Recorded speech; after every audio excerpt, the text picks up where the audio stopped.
আপনাদের একটা ভিডিও দেখাচ্ছি। ভিডিওটি সোশ্যাল মিডিয়া থেকে নেওয়া। ভিডিওটির সত্যতা যাচাও করিনি।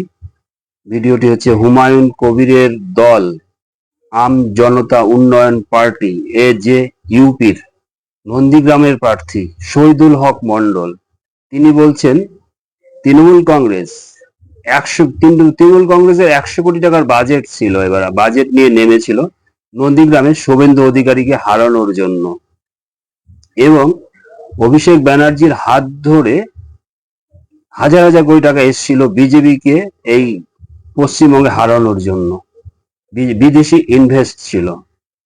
এখন এরকম একজন প্রার্থী হয়ে অভিষেক ব্যানার্জির বিরুদ্ধে এরকম মন্তব্য করা যদি মিথ্যে হয়, তাহলে অভিষেক ব্যানার্জি এটার বিরুদ্ধে মামলা করবেন, আমরা এটাই আশা করব।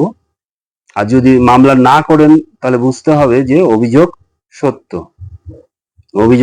এবং এটাও উনি বলেছেন ভিডিওতে যে নন্দীগ্রামে ভোটার পিছু 5,000 মতো টাকা দেওয়া হয়েছিল, বাড়ির মালিককে 5,000 10,000 করে টাকা দেওয়া হয়েছিল, মানে এভাবে টাকা উড়েছে নন্দীগ্রামে।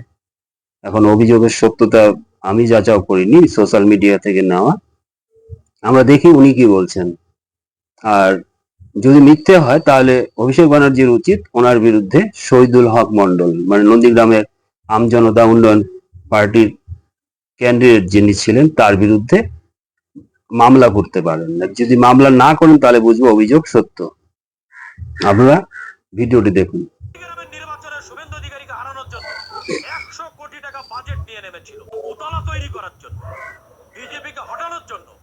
যেমন হাজার হাজার কোটি টাকা অভিষেক ব্যানার্জির মাধ্যমে বিদেশ থেকে দপ্তর ইডি সিবিআই তদন্ত নামে, তাহলে নিশ্চয়ই এর উৎস খুঁজে পাবে এবং অভিষেক ব্যানার্জি জেলে যাবে। 5,000 10,000 করে টাকা দেওয়া হয়েছিল এক একটা ভোট পিছু।